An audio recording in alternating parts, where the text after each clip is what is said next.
Good evening, episode 152, Modern Day Hospitality. Good evening, Cher. Good evening, Coach.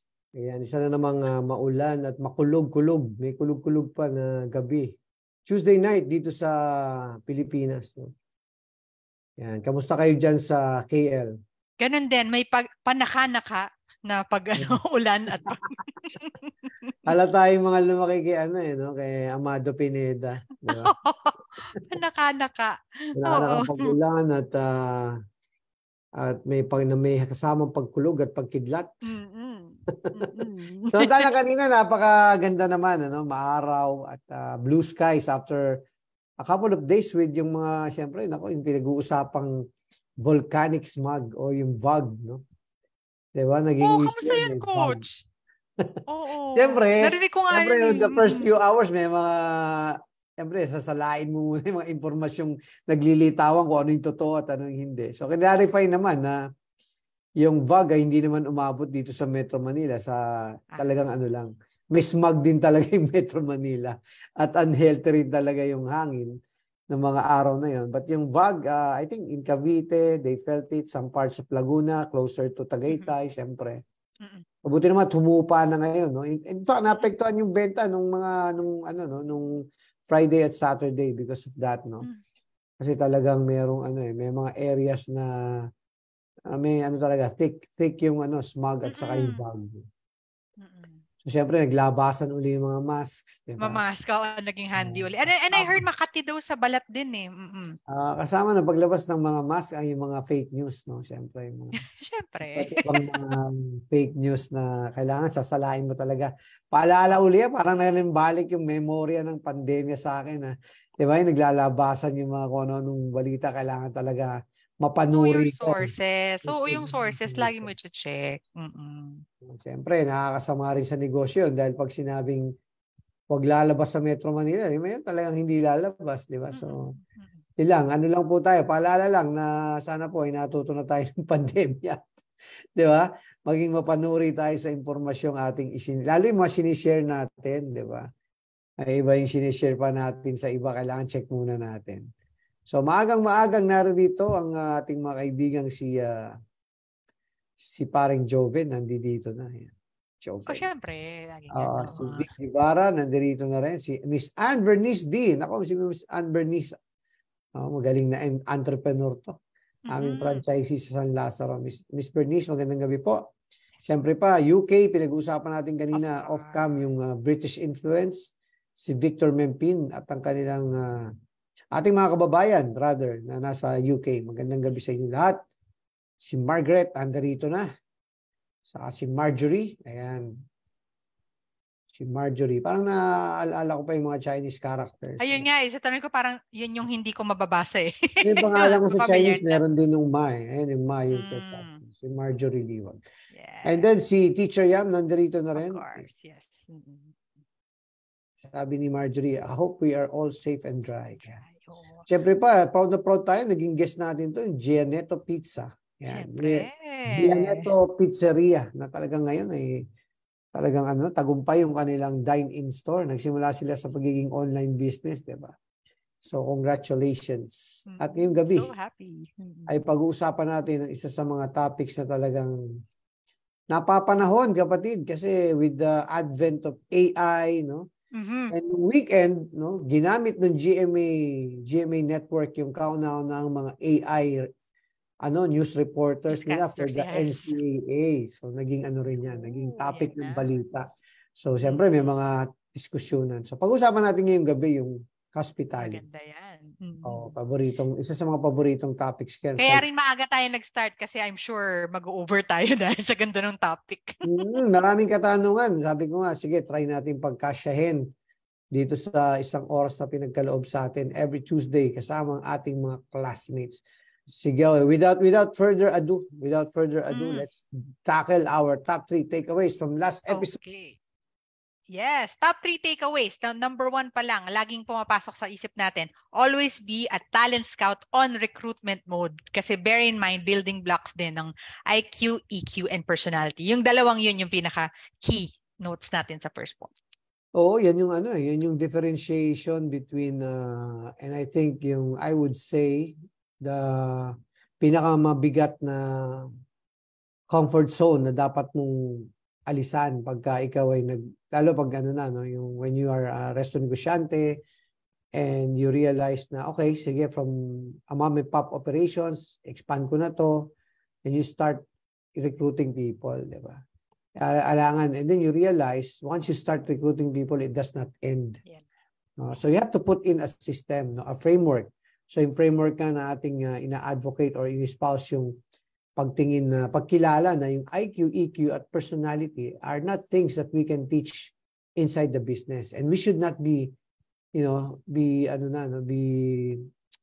burdened with the accountability or responsibility to teach that inside the business because it's hard to do. Kailangan dala na ng mga nire-recruit nating tao aside from their talent, kasi talent is mahirap discover from just recruitment, no? Kaya nga ako, I always do it live, yung tipong kumakain ako and then I see how people actually behave at work, no? And IQ, EQ, and personality are things that you cannot really teach. No, dapat dala na yan, no? And ang guidance natin is desired to excellent level of IQ, desired to excellent level of EQ, no, which is related to sa topic natin tonight. People with very high EQ are the ones who can deliver hospitality, di ba? And then also yung personality, di ba?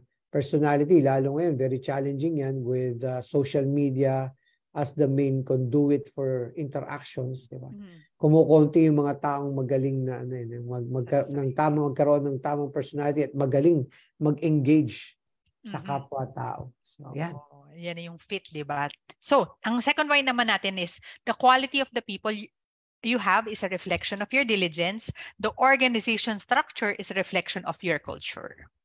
Totoo yun, no? Napakaganda nung sinabi mo. Number one, yung reflection ng iyong, ano sabi mo? The reflection, yung first one is the reflection of your diligence. So, sabihin, kung ano yung kalidad ng mga taong nasa tindahan mo, reflects on your, ang diligence kasi mas malawak pa sa kasipagan, no? Kundi yung perong halo pang attention to detail yan. Sa madaling salita, yung yung pagiging metikuloso natin, no? Knowing that yung being mindful of the purpose, diba? Yung pwede namang shortcut pero hindi ka nagso-shortcut, kaya nga tinawag na due diligence, diba? DD. Diba? Ano yan, ginagamit usually sa mga acquisition and mergers, pero sa totoong buhay, napaka-applicable niyan. And again, no, I can't overemphasize na one that requires due diligence is recruitment. Diba? And yung organization naman is reflection of the culture, no? The culture, and yung culture, ano buo-buo niyan, yung values, no? Yung collective values of the members of the group, or in our case, the members of your team in the resto negosyo that you are leading and managing. So, ibig sabihin, kung ano yung lumalabas doon na ugali ng tao, yung manifestations, yung mga behaviors, is a reflection of how you organize your team. Yan. Ayan. Tapos yung third point natin, I think very much like our resto quote is never correct a recruitment mistake with training. Pwede mo dagdagan you can, di ba? You can never correct recruitment mistake with training. Sabi ko nga, as much as I'm a coach, I'm a trainer, and I would like, I love calling myself a trainer and a coach. Alam ko na training is overrated. Ang pinaka secret ingredient talaga is ang talagang magic face o yung magic portion, no, kung saan nangyayari yung strategy or yung pagiging strategic is recruitment.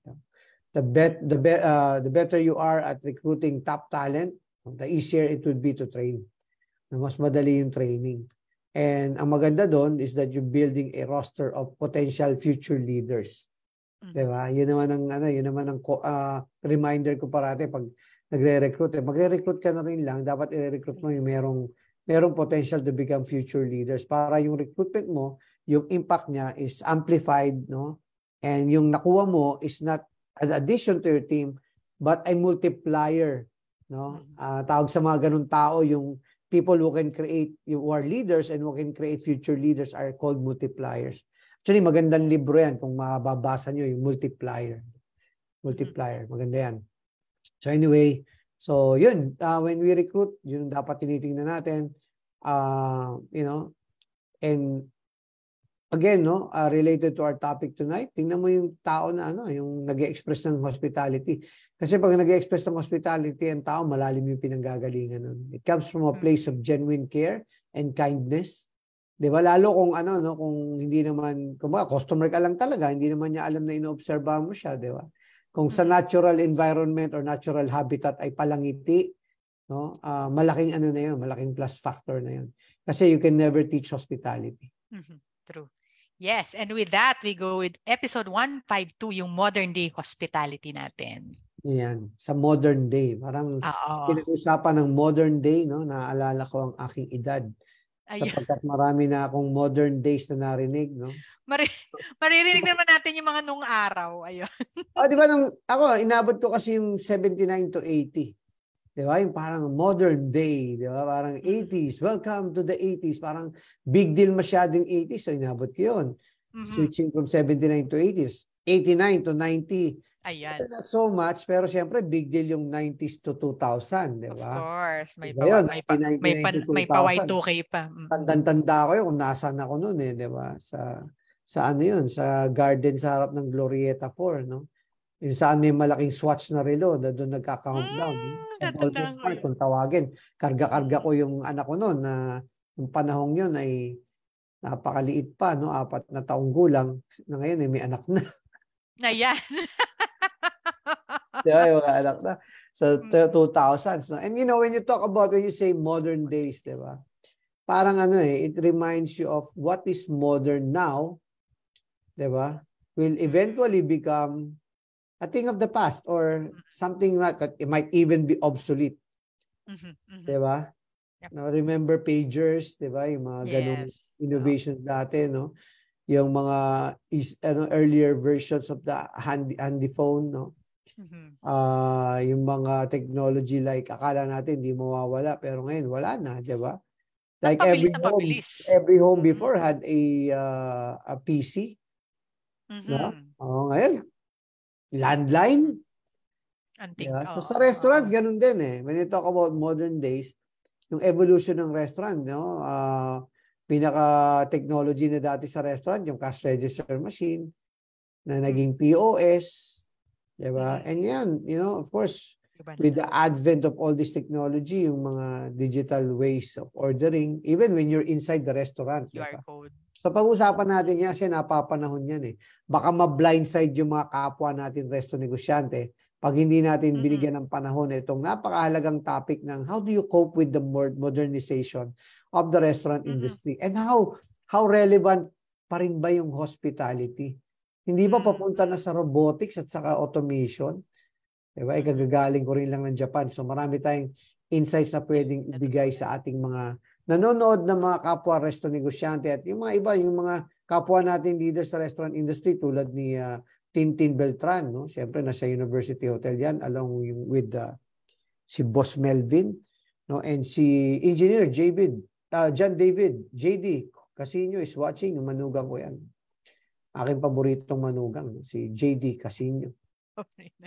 At si Joanna Marie Rabusa, nanonood rin, si Tian Salazar, si Paul Legaspi, si Kit Lavilla, ayan, si Eileen Samson, ayan.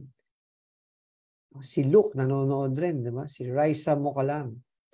No? And then si Coach Donald Tenorio. Down under, yes. Donald Tenorio. At syempre si Chef Jenny B kasama niyan. Yes. Ayan. Maricel Clave at si Neil Martinez. Si Eman Torres nandirito na rin. So, ang daming early birds, no? Excited sila sa ating topic tonight. And bakit nga naman hindi? Diba? Tingnan natin kung masasagot yung katanungang relevant pa ba yung hospitality and how relevant is it now in the modern days? Sige. Simulan natin ang ating tanungan portion. Tanungan portion, ayun. Oo, kasi umpisa pala na tanong, mabigat na So, yung first question, Coach, yung what are the key elements of an outstanding hospitality and service sa current marketplace natin and paano siya magiging consistent? Thank you very much for that grand finals question. Una pa lang. Grand finals agad. ngayon ano kasi no, very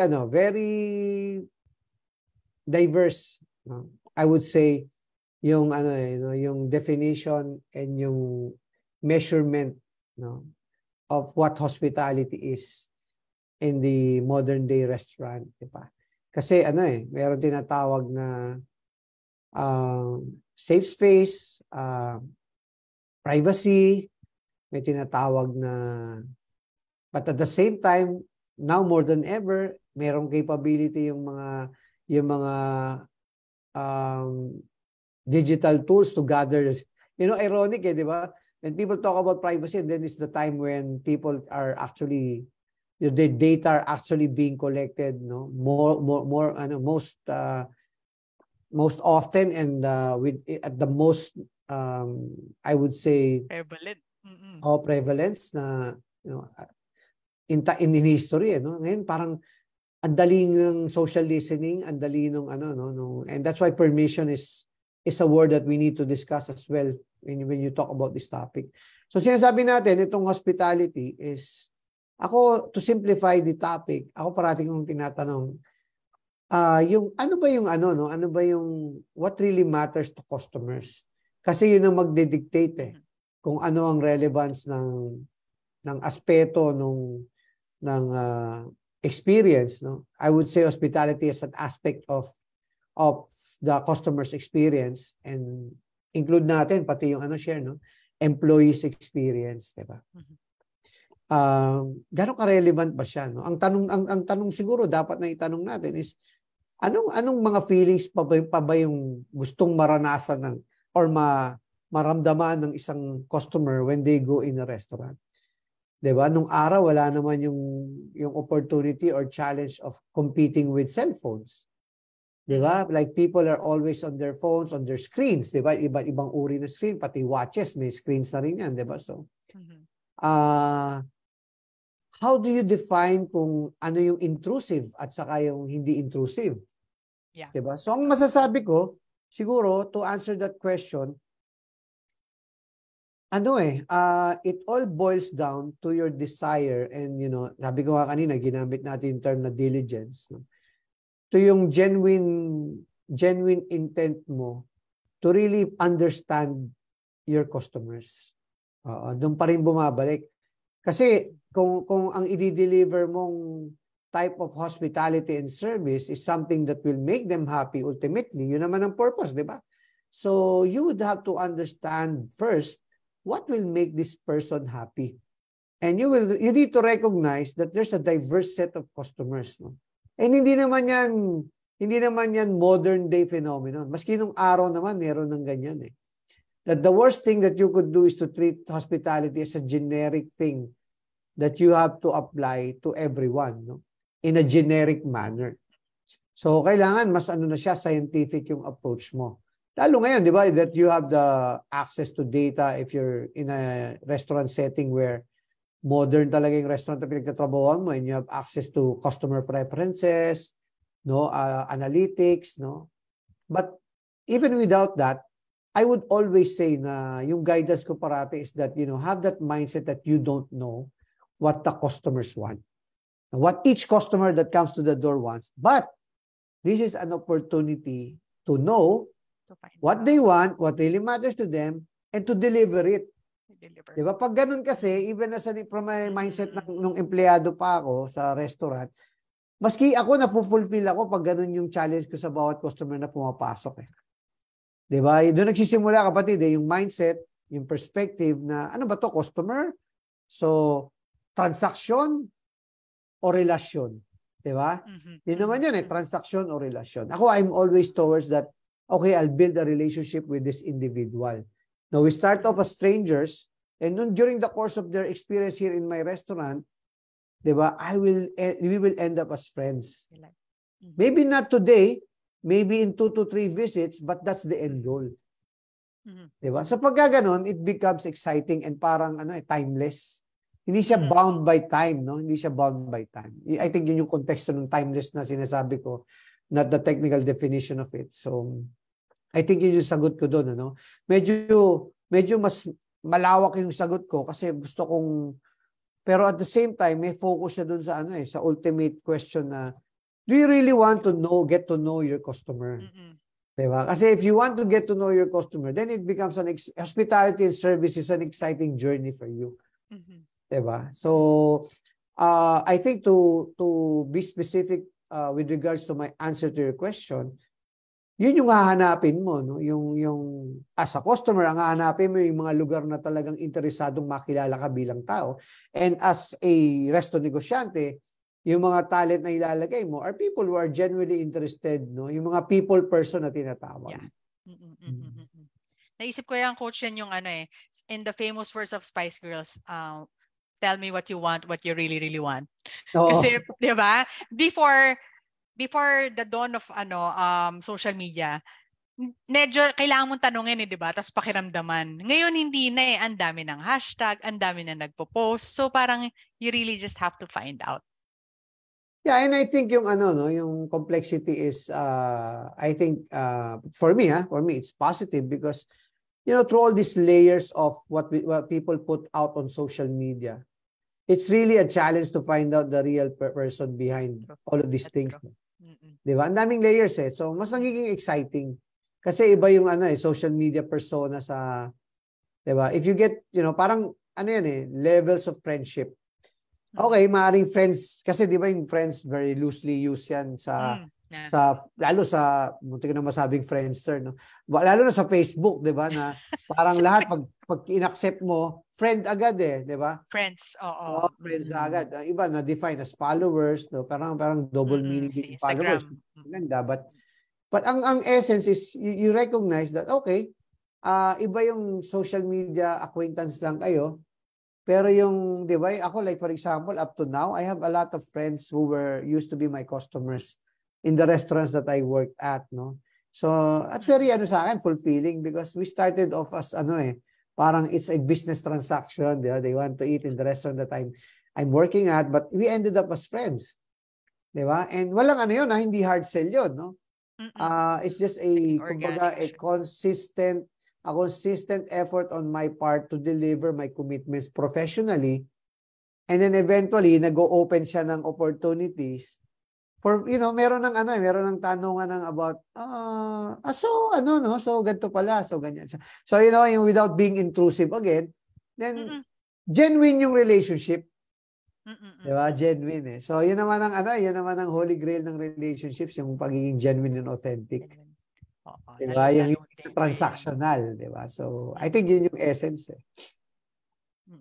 Ayun, Coach, I think yung nag-grace ka dito sa second question yung in terms of yung role ng recruitment and people development in ensuring top-notch hospitality and service. So, paki-discuss niya.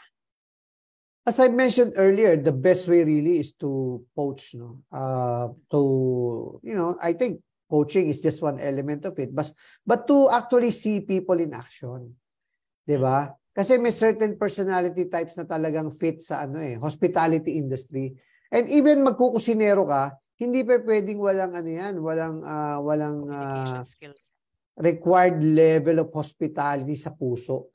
Kasi cooking is one of the highest forms of hospitality, no? Is one of the more tangible expression of hospitality is quality. 'Di ba? Quality is actually an expression of hospitality. 'Di ba? Parang dati nako-confuse natin when we compartmentalize front of the house, back of the house. Kayo ang hospitality, kami ang quality. No, it goes hand in hand. 'Di ba? Kasi yung attention to detail from ordering to receiving to prepping to cooking it in the line and then finally putting it on the plate, pushing it forward to say na ito na yung expression ng hospitality ko, masarap to, no? Top quality to, iserve mo habang mainit, 'di ba? Kaya nga mga kusinero, visit na visit yan pag lumalamig yung plato sa yung laman ng plato sa expo window Kaya may batingting na, i-run mo na. Runner please, 'di ba? Or minsan may bell, no? Kasi nga yung pag-serve ng hot meal is time immemorial pa talagang. It's one of the most tangible and universally understood way. 'Di ba? Hot meal. 'Di ba? Na parang parang yung cold beverage, 'di ba? Refreshing drink, 'di ba? Na it's an expression of hospitality. So, you see people in action, no? Attention to quality, yung mga hinahanap ko, no? Yun nga, yung warmth, friendliness, na natural, no? Hindi pilit, no? Hindi robotic, hindi scripted. Kasi makikita mo naman. And you find that out, no? The best way to find that out is when you eat inside the restaurant and you observe the people that are working there. Diba? Other places where you can see it is sometimes in retail. Diba? Kasi ang retail, napakadaling maging ano dyan eh. Magkwentuhan na lang kayong magkakasama sa trabaho or diba? Maging generic yung ano mo. Pag tinawag ka, saka ka lang lalapit. So pag may mga outliers, yung mga talaga nag-stand out na nakangiti, nagwe-welcome, yun. Tinibigyan ko ng pagkakataon yun. Kasi nga, hospitality is one of the main indicators of, yung tinatawag nating part of the 3 things that you cannot, 2 of the 3 things actually, yung IQ, EQ, personality. Yung hospitality is indicator of yung pag-smile, pagiging warm, pagiging friendly. Indicator yan ng mataas na EQ at saka ng magandang personality. So 2 out of 3, na-check mo na. So when you converse, nag-communicate, makitest mo na yung IQ ron. Kasi kung magaling mag-communicate yung tao, yung grammatical, composition ng pagsasalita niya, and yung everything else, yung clarity, yung thought, pagka ini-express niya, di ba? Yung walang lag, di ba? Ika nga. So, 3 things na yan na sinasabi natin napakalaga dun sa framework ng building blocks na na-test natin. So, the best way is to see people in action. You can never capture it during interviews. Kasi interviews sa na yan best foot parang forward yun paghandaan na yan, best foot forward. And meron talagang mga praktisado sa interview, no? Veterano ng interview ang tawag doon, no? Mas nakakatuwa pa nga yung mga hindi magaling masyado sa interview dahil bihirang ma-interview dahil parating may trabaho. Diba? And I always say, the best people always have jobs. Bihira naman nababakante yung mga gagaling eh. Diba? So, yun din, no? And I think the word recruitment by itself is a differentiator because you can just choose hiring, but you don't hire, no? You recruit. Ibig sabihin, a step before hiring. No? Ikaw yung lalabas, sinasabi na you will exert effort to find the talent. Hindi ka mag-aantay ng resume na dumating sa iyo or sa LinkedIn or whatever. Yeah, actually, ang ganda ng point niya, Coach, more and more because of Coach and Share din, nakikita ko yung difference pagdating doon sa sinasabi mong outlier. Before kasi nagiging expectation nyo na parang, yung simpleng, ubos na yung water, alam mo pag yung kailangan mo pang tawagin or hindi tumitingin hindi mo pa nalalaman wala ka ng tubig, nandun na siya.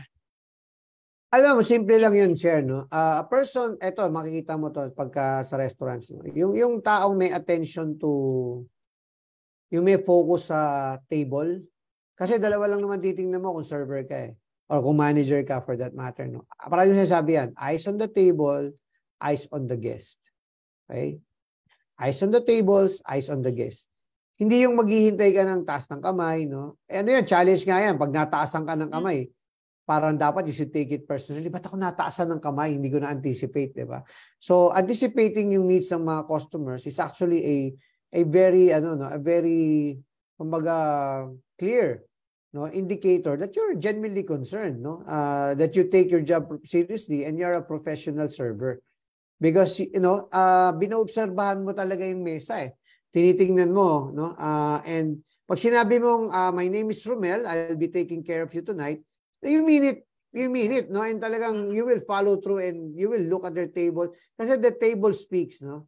And yung expressions ng guest, no? Malalaman mo kung ano yung kailangan, kung may kulang ka, no? Madaling makita kung talagang attentive ka kung saan ka dapat nakatingin, no? Makita mo rin yung mahiling maglakad na server, hindi lang yung nakatayo sa isang hindi lang yung nakatayo sa isang pwesto o sa isang sulok ng restaurant, sa halip umiikot-ikot siya, di ba? So, makikita mo yun, no? Makikita mo na yun yung mga servers na hindi natataasan ng kamay, no? And then, eto, yung mas technical, yung mga servers na alam nila kung nasa ang service sequence na, no? And dito, totoo to, no? Ginagawa namin nung araw to, and up till now, magandang gawin ng mga managers to, no? Pag pumasok sa loob, kasi diba may tendency ang mga servers mahilig pumasok sa kusina, no? Tanungin mo, anong ginagawa anong mga mesa mo, anong ginagawa ng table? For example, hawak niya tables 31 to 35. Anong ginagawa na ng table 33? Pagkain niyang sabihin sa'yo without going out and looking at it again, magaling yung server na yun, no? matindi ang level ng hospitality quotient, kung meron man tinatawag na HQ or hospitality quotient, no, mataas yun. Kasi aware siya kung nasa ang service sequence na yung bawat mesa niya. No, kaya hindi niya kailangan. Ibig sabihin, tumitingin sa lamesa yon, no. Another indicator, yung simpleng no, siya ito, nakakabwisit pag kumakain ka, yung punong-puno na ng maruming basket at plato yung nyo, hindi pa napapalitan, di ba? Or hindi pa pinipribus, di ba? Tapos hindi na kayo chine-check back, di ba? So yung mga ganyang technicalities, those are real indicators of how genuinely concerned or how your server cares for yung experience nyo for the whole time that you're there. Yan. Actually, may katanungan dito si Simon Tess. Pwede po ba magtanong? O pwede naman magtanong. Sabi niya, for startup entrepreneurs, how do we get and keep customers that is not so costly? Well, yun yung sagot, no? Yung episode natin tonight. No, hospitality. Hospitality is one of the best ways and least expensive ways of, getting and keeping new customers, because yung word of mouth ng hospitality and service is very powerful yan. Even before nagka-social media, reviews, etc., word of mouth, nakakapagpatagumpay ka ng isang restaurant na kahit wala pang social media. Basta yung word of mouth about your restaurant is consistently, di ba, excellent, di ba? Kasi ang tao, takot gumastos yan na may risk Pag hindi proven, di ba? Kaya nga ngayon, ang dali na, magpasa ka ng reviews, di ba? But nung araw, kahit walang reviews, basta maganda yung word of mouth about your restaurant. And a lot of the word of mouth or stories that people tell about restaurants is, not just the great food that they eat, which again, great quality of food is an expression of hospitality. I would, always say that. Definitely. And the encounters or the engagement, kung naging warm. And alam mo, sa totoo lang, ang moral of the story, how did you make the customers feel? Yun lang naman ang essence when I teach hospitality and service. How do you want to make the customers feel? Ultimately, that's what you ask yourself. Pag naliligaw ka na, di ba, kung ano ba mga standards, ano mga service sequence, how do you want to make the customers feel? Di ba? Pag bubuksan mo ng pinto o hindi? Tanong mo, how do you want to make the customers feel? If you want to make them feel welcome, then bubuksan mo yung pinto. Di ba? Pati pagngiti. Di ba? How do you want to make the customers feel? Di ba? Kasi mas complicated pa yung, if you were the customer, di ba? No. Hindi. Tanong mo na lang sa sarili mo, how do you want to make the customers feel? And it is applicable not only in restaurant or, service engagement, touch points. It's also applicable in life, no? Na, how do you want to make your customers, how do you want to make the other person feel?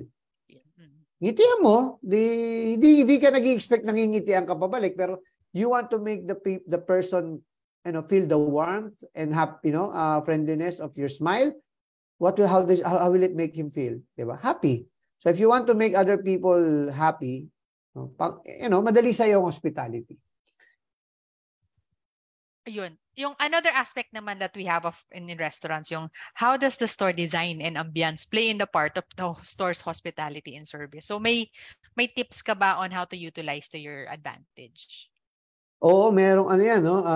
The restaurant design is very important because let's put it this way. The employee's experience is actually a determinant of the customer's experience. So kung hindi magandang experience ng mga empleyado sa loob ng restaurant, hindi sila makakapag-express ng magandang emotions Hindi magma-manifest yung warmth yung friendliness. Kung sila mismo, hirap silang mag-execute. No, for example, yung classic example niya, hindi ka makapaglabas ng mabilis na consistently na high quality na pagkain kung ang layout ng kusina mo is napakahirap mag-execute. Diba? Napakahirap na hirap yung mga kusinerong gumawa ng tama. Kaya nasa shortcut, no, or may nami-miss out. Ganun din sa front of the house, diba? Kung ang layout mo is not comfortable for employees in the first place, malamang hindi rin yan komportable para sa customers. Kung may mga blind spots, no, may mga dead areas, may mga iba't ibang levels ng temperature, may mga cold spots, di ba? Kasi ambience also plays a great it also is an indicator of how well thought of the restaurant was put together to make the customers feel, di ba? Get the best experience, no? Including yung temperature during their stay, yung upuan, kung ergonomically, di ba, appropriate or comfortable. Even yung height ng mesa, yung mga paborito nating deviations madalas mangyari sa restaurants, yung wobbly tables, 'di ba? Yung mga things that make people uncomfortable. So, it all starts with a great layout and design of the restaurant. Naniniwala ako ron, yung tama yung tanong, napakaganda ng tanong na yan. It all starts, yung hospitality is expressed through a well-designed restaurant that would make not only the customers but also the employees feel comfortable. So, may medyo funny yung question ko. Saan ka dun sa thought na of a restaurant should it have Wi-Fi or should it not? Well, I think sa panahon ngayon, para sa akin, na marami ng data or Di ba may ganung restaurant na parang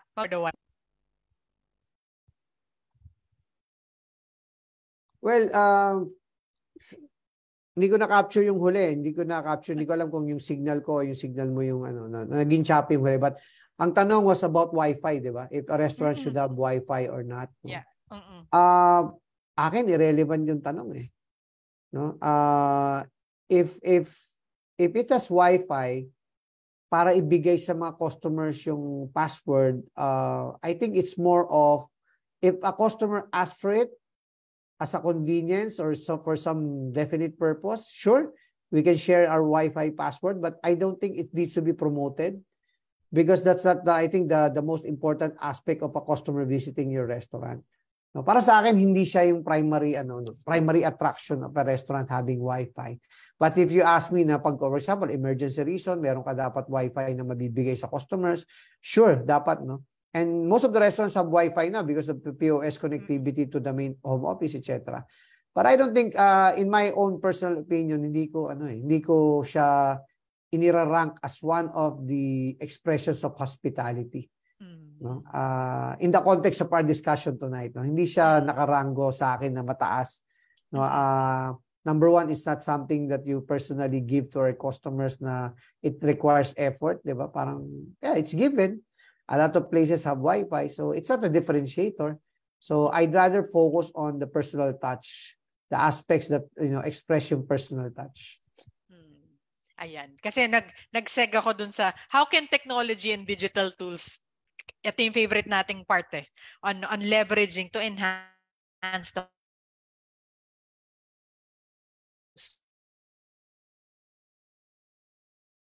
customer experience while maintaining service.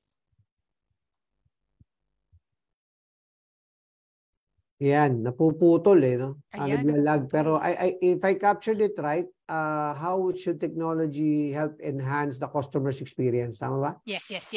Para maging yung maintaining a personalized customer service. I think yung question, nandun din yung sagot. For as long as it does not impede the personal touch, no? And of course, it should enhance the customer's experience based on what really matters to the customers. Ibig sabihin, no? If the customer, you should have it available. Ako nga, personally, I'm working on learning and embracing technology as a tool to enhance the value of the customer's experience. But it should not be a source of irritation. Di ba? May mga technology na half-baked Yung ginawa mo siya, masabi lang na meron ka, and then when the customer interface, for example, it's something on the mobile phone, an application maybe, dapat hindi siya nagiging source ng hindi siya nagiging source ng negative feelings for customers. For example, yung interface masyadong mabagal o kaya nakaka-confuse, no? Parang, 'di ba? It defeats the purpose.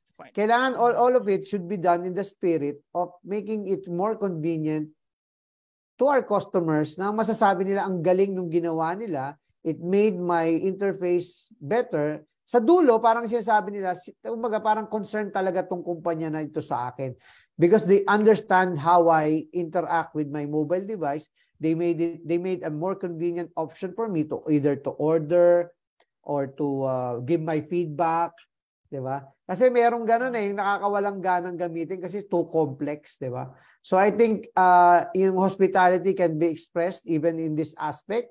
Pagka maganda yung pagkakabuo natin ng technology na 'yon, yung proseso, that it makes the customers feel na inisip natin yung kapakanan nila nung ginagawa, dinidesign natin yung technological application na yon, 'di ba? So the easier, like for example, ako, yung hindi ko pa pangalanan, pero may mga preferences ako pagdating sa delivery aggregators, no? O yung mga online purchases, 'di ba? Or even yung mga restaurants, 'di ba? Yung mga websites. Kasi ang ano lang doon, yung pag nakikita mo pa rin yung personality ng restaurant doon sa digital application, ang galing noon. Kasi even without the face-to-face, nung nakita natin ng pandemya yan, di ba? Kaya even without the face-to-face engagement, naramdaman mo pa rin yung personalidad, yung ugali, no? And yung warmth ng brand, no? Imagine, no? Maramdaman mo yung concern sa'yo ng brand kahit nasa digital form of interface ka, di ba? Ang galing, di ba? Coach, actually nakakatuwa, may mga questions na tayo eh. So, from Lance, what's your opinion on those restaurants giving survey forms to customers? I think if it's done in a way that communicates yung genuine intent to get feedback, to improve, okay yan. Kasi minsan nako-complicate pagka no? Number one, pagka masyadong generic, masyadong robotic, no? At saka yung pinaka-importanting aspeto, kung gaano kabilis kang magre-respond. Kasi pag feeling naman ng tao, basta masabing nagpa-survey ka lang, tapos kahit anong sinulat niya ron, wala naman siyang nakuwang feedback, then wala na, no? Mawawala ng credibility yung survey mo. No? So, I think it's very important to ensure that when you do surveys, that there are actual people behind the surveys, reading the survey results, are really genuinely interested in finding out what the customers have to say, and more importantly, taking timely and effective response, no, to what the customers are saying. Kasi importante yung communication is always two-way. Na, I get your feedback. Okay, nakuha mo yung feedback ko, pero wala namang nakuha ang feedback pabalik eh. So, mapapasama ka pa. Di ba? Parang sabi lang na parang, siguro pinananakot lang nila sa empleyado nila na, sige kayo, may survey kayo dyan. So may ganun eh. May ganung mga pangyayari na parang ang dating lang, it's a punitive, and parang, I would say, ano ba tawag doon? Parang an attempt to influence the behaviors of our servers or frontliners instead of being a genuine platform for two-way communication between the brand and its customers.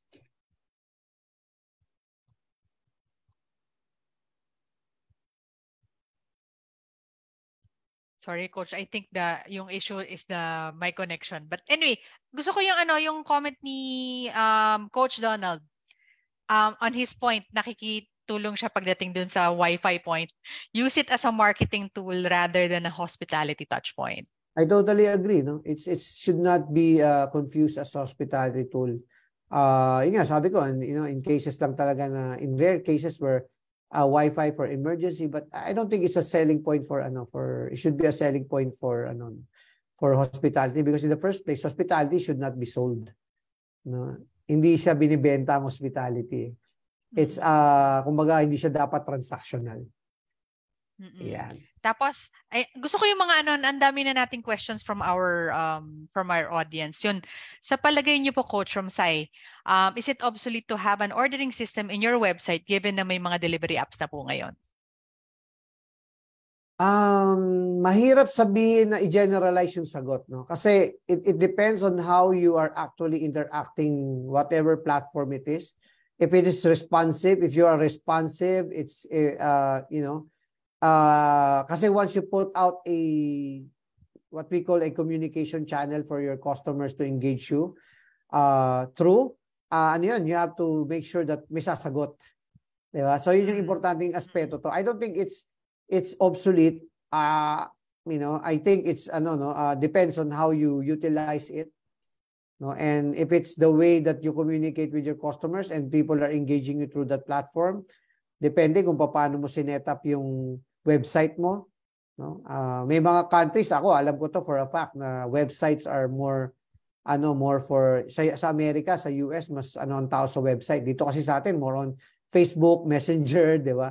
So whatever platform it is, siguro pareho pa rin yung sagot ko, that you have to put people behind that and on top of that para to make sure that we can respond properly. No? Kasi ang importante naman is that if a customer uses any of the platform to engage your brand, kailangan maging sa kanya convenient, no, responsive, no, and more importantly, no, yung hindi siya mabibwisit, no, pag yun yung ginamit niya dahil hindi niya malaman kung pumasok ba yung order niya o hindi, di ba? Hindi naman paramihan ng platform yan eh. Pataasan ng level of focus. And I would say na ako, I'm with the school na ano, no, old school ako na pag hindi ka readying i-put up yung isang platform, huwag mo munang gawin. No? Mag-focus ka na lang sa dine-in, mag-focus ka na lang sa take-out kung hindi ka pa ready talaga na mag-engage. Kasi it's all about, you know, delivering the commitment to our customers is the most important aspect. No, hindi yung platform itself, no, but the ability to deliver the commitment, no? Kahit isang customer lang yung umorder sa website, no, kailangan ma-deliver natin yung experience na beyond what is being expected of us, diba? Ayan. O diba? Ito pa. Gusto natin to eh. Actually, we encourage a lot of you kasi we like questions from the audience. So, in terms of, I think Gerard is coming from yung how the customer would feel. How about the customer experience regarding menu? How many products is too many? Walang number answer, no, but ang importante dito is that you execute it properly. Whatever, you know, that commitment to execute each item properly.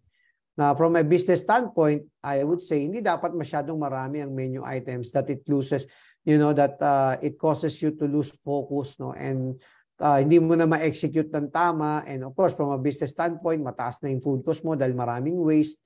No, let's be scientific about it. Hindi naman lahat ng item na yan orderin ng customers. No, siguro you can try limited time offers if you really want to test your creative innovations, no.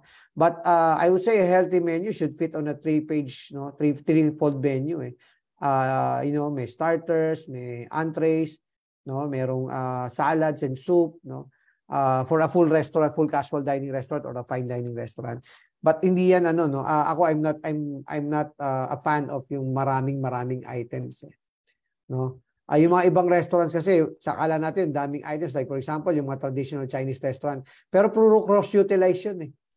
Cross-utilization of sauces, iba-iba lang yung protein. So may science behind it, no? So again, I'm not a fan of too many products in the menu. Ang importante sa akin is that you'll be able to execute it without compromising the employee's experience and the customer's experience as well. Kasi kahit anong item ang ilagay mo sa menu, pag na-order yan, hindi mo pa pwedeng sabihin, bihira lang po kasi ma-order yan. Kaya ano po yan eh. Kumbaga, minsan tama po yung pagkagawa, minsan hindi. Diba? And mas, sa pampangit na experience, yung anday mong nilagay sa menu mo, pero anday mo naman nakalagay na not available. Diba? You have to consider the brand implication. Kasi pag marami ka ring menu items, tapos wala ka naman kahit isang signature item, diluted naman yung brand mo. So, ang paganda ng tanong ni Gerard because it, you know, the number of items you put on your menu is one aspect of it, but you know, the focus and you know, yung pagiging thematic.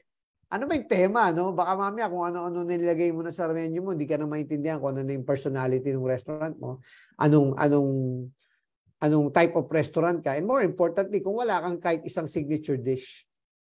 Diba? Yan ang mas mahalaga, na meron kang signature dish or dishes that you know, the people directly associate with your restaurant. Ayan. Ayan. Napaka-engaged ng ating mga audience right now, ang ating mga classmates. Thank you so much for your questions. Just keep them coming. So, mga rin yung classmates kasi natin, karamihan sa kanila, mga entrepreneurs din talaga, resto negosyantes din, diba? And yung karamihan sa kanila, coaches in their own manner kasi may mga tao rin silang nililid. So, thank you for for helping me coach tonight. I mean it, you know, I mean it na napakalaking bahagi ng tagumpay nitong Coach and Share, yung pati yung mga audience nagko-coach, no? Kasi it's about sharing. This is about a community of people sharing insights, no? And walang mas mataas na insights dahil kami nasa screen, no? Pare-pareho tayong may bigat, may timbang yung ating mga sinasabi.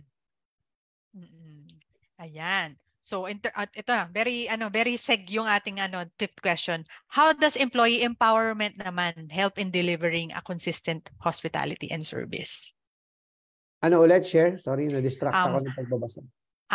How does employee empowerment help in delivering a consistent hospitality and service? Napakaganda ng question na yan kasi if you don't empower your employees, then the service would look awkward and yung rhythm and cadence. Like for example, Kada maliit na bagay, let me call my manager. Kada maliit na katanungan ng customer, let me call my trainer. 'Di ba? Nawawala yung nawawala yung relationship, flow, yung rhythm, yung yung genuineness ng engagement na puputol. Parang ganun ba? Parang hierarchical naman masyadong restaurant na 'to.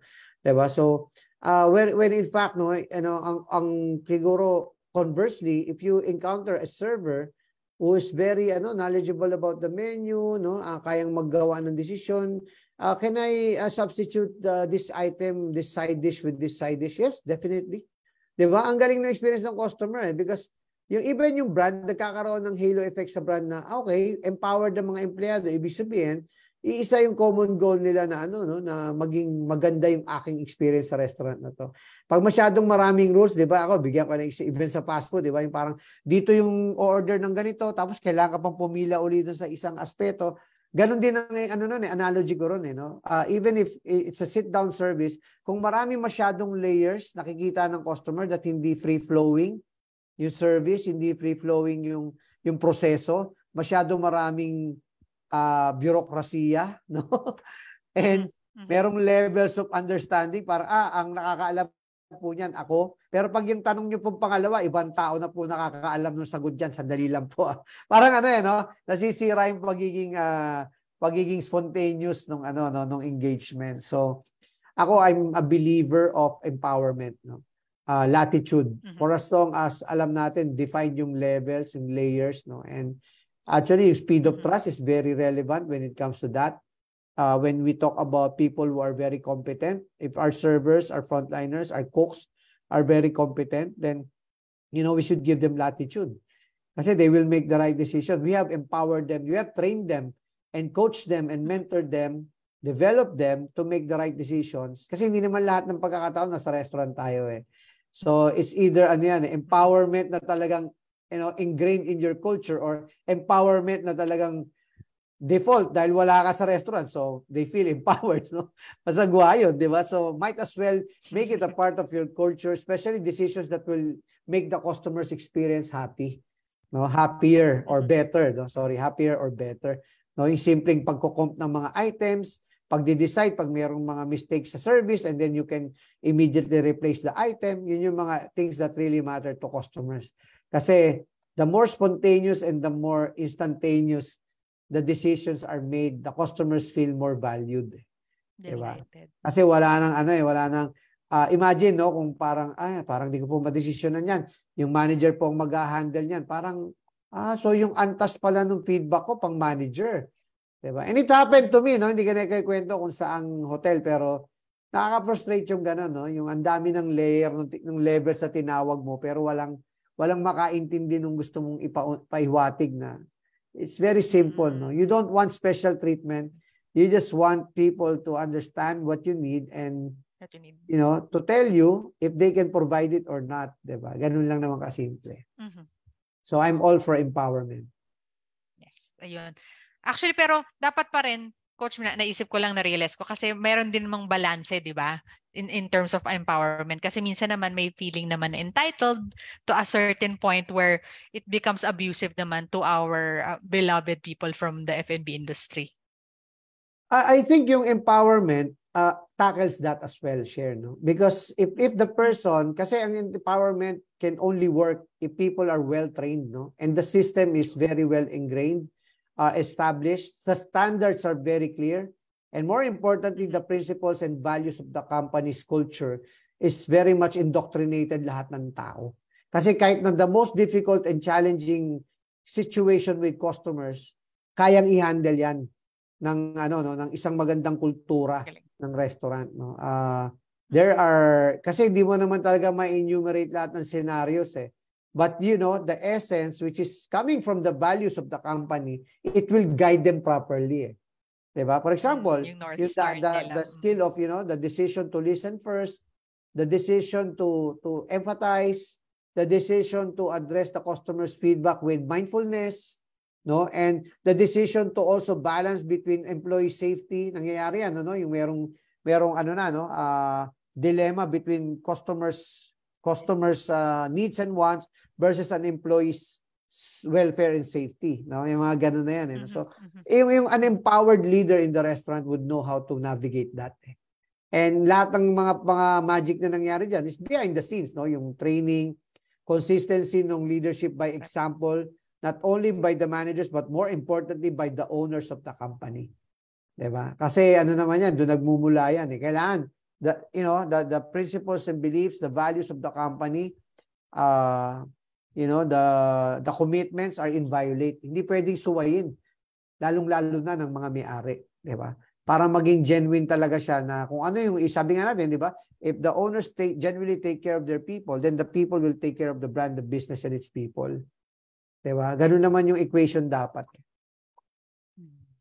Ayan. So, ang bilis actually, mag 1 hour na, magla-last question tayo, Coach. Kasi nakakatuwa, sobrang engaged yung mga, ang dami, hindi ko na rin na-realize ang bilis, di ba? So, pagdating dun sa, we've established how competitive the restaurant landscape is. Ano yung long-term benefits of prioritizing hospitality and service as differentiators? Sa ngayon, andito yung mga tao sa Calma, no? Yung Calma Bar and Grill, yan yung mga nakakwentuhan ko, 2 weeks ago. And this is what I told them, no? In the world of right now, no, a lot of people are doing, the same things, no? Menus are almost, easiest to copy. Merong YouTube, no, recipes, lahat nandoon. No, it's very hard to come up with your signature dish, no, your signature experience. Di ba, hindi tatlong bagay na parating na na-emphasize dito. Signature dish or dishes, signature experience, which andun yung hospitality, and then yung a profitable, scalable, and sustainable business model. No? So pag-usapan natin yung hospitality as a differentiator. Maybe we put it this way. Kanina lang kausap ko yung mga taga Buffalo Wings and things, di ba? Siyempre, merong temptation to discuss sometimes yung external factors, di ba? Fog, rains, flooding. No? Nangyayari naman talaga yan. Pero ang magpo-protection sa'yo sa lahat ng bagay na yan is yung mga bagay that within your control. And hospitality is something that is relatively very easy to master. No? Sabi ko nga, di ba, I don't know which episode that was, but I think it was one of the recent episodes that, as much as you'd like to know about a lot of things, but you have to develop one signature expertise as a person. And ako, siguro, I would, in all humility, I still am a continuing student of hospitality. Because ang daming ang daming value na idadagdag sa sarili ko, na idadagdag ko sa ibang tao, and my value in society and in the workforce, no? Kasi hospitality is within our circle of influence. Madaling desisyonan if you want to be hospitable or not. And kahit magkaroon ng AI, ng robots, ng digital ordering, a great example is Japan, no?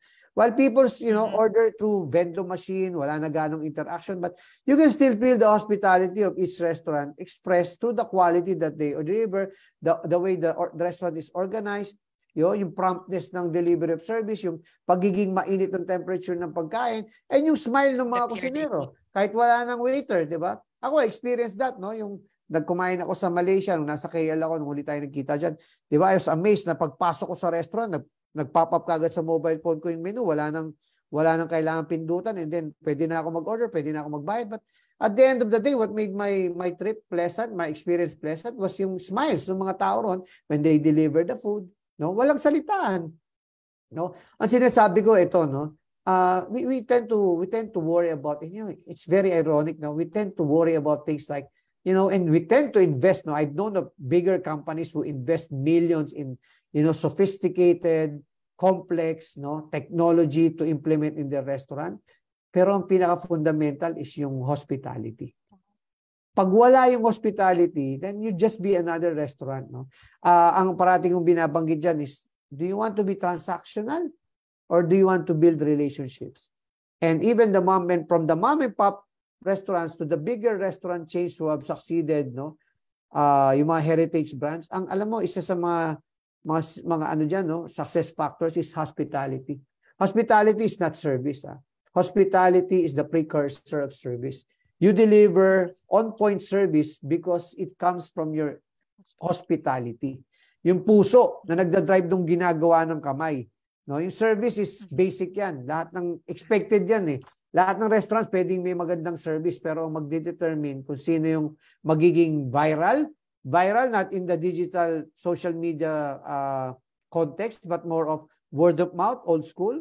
Kung sino yung may reputation, di ba? Yung pinakita na rin natin dito, yung journey ng pagde-develop ng active brand loyalist from curiosity to consideration to trial to repeat hanggang sa maging active brand loyalist.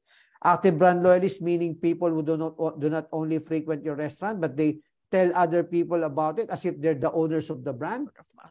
Alam mo kung anong driver nun? Yung pag nagkaroon sila ng personal relationship with the brand. And one of the key drivers of the personal relationship with the brand, is our delivery of our commitments. Whether it's be cleanliness, organization, food safety, sanitation, ambience, music, temperature of the store, the leadership of the manager on floor, the way things are being managed as manifested in the service, and sabi ko nga kanina, even back of the house quality, attention to detail, lahat yan manifestation yan ng hospitality. Because all in all, the way we operate our restaurants is a tangible expression of how much we really care for our customers. Ganun lang kasimple yun. Hindi malalaos yun kahit na mauso pa yung iba't ibang way of ordering. And even during the time of delivery aggregators, di ba? Nakakamangha how we were able to touch people's hearts through delivery. Walang human to human interaction yun.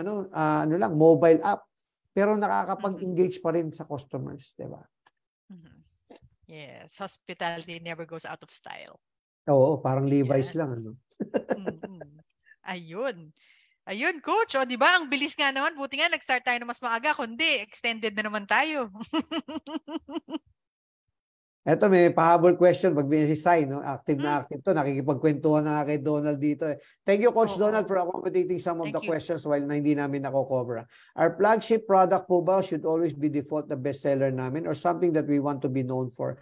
Well, it's it's maganda yung katanungan mo because it tackles two things, usually the signature items become bestsellers because of the quality, of its quality and its distinctiveness. Kasi kung may bibili mo rin yan sa ibang lugar, hindi yan magiging signature item. Bakit ka pupunta So I think sa'yo? yun yung uniqueness, hindi madaling kopyahin, and sabi mo nga, something that you want to be known for, well, it really is, because if it's something that you want to be known for, and you are eventually, it's something that you're actually known for because of the quality aspect of it. Maybe taste, maybe the portion size, but I think it's more, it can be captured by one word rin na nakipagkwentuhan nga ako ng isang araw, yung craveability, yung pagiging, yung mga signature dishes, usually, crave-worthy yan, para pinaglilihan, or binabalik-balikan.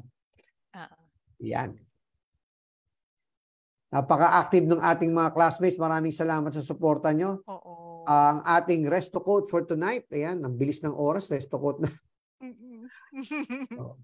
Ayan, nakikita mo ba sa screen? Ayan, sabi dyan, hospitality is one of the most tangible ways to show genuine care for others. Diba? So, hospitality, ngayong episode, napaliwanag natin, it starts with a genuine and warm smile, but it actually encompasses a lot of things that happens inside the restaurant. Lahat ng intention natin, if it expresses our genuine care and concern to make our customers happy, that's hospitality. Even service is under the general umbrella of hospitality. Kaya nga tinawag siyang hospitality industry. Di ba? Ang original quote yan, mura sa atin dito sa PRC. Sige, share, magpaalam na po tayo sa ating mga partners, sa ating mga classmates. Yes, thank you so much for listening in, as well as yung conversation. Please keep it going. Paki-share natin sa other people kasi I'm very sure sobrang popular nitong episode na to. And be sure na mag-ingat kasi marami nagkakasakit recently. So take care of your health.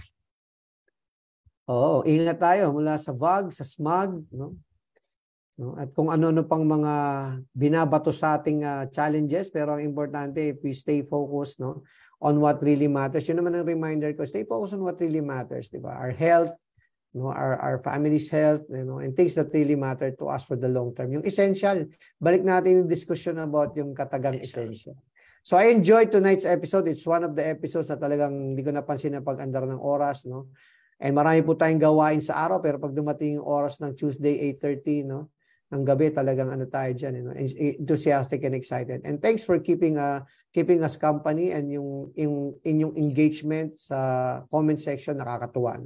The Coach and Share every Tuesday has already evolved into a community of learners, a community of teachers, no, a community of coaches, and a community of sharers. So stay safe, stay healthy, and keep your wings up.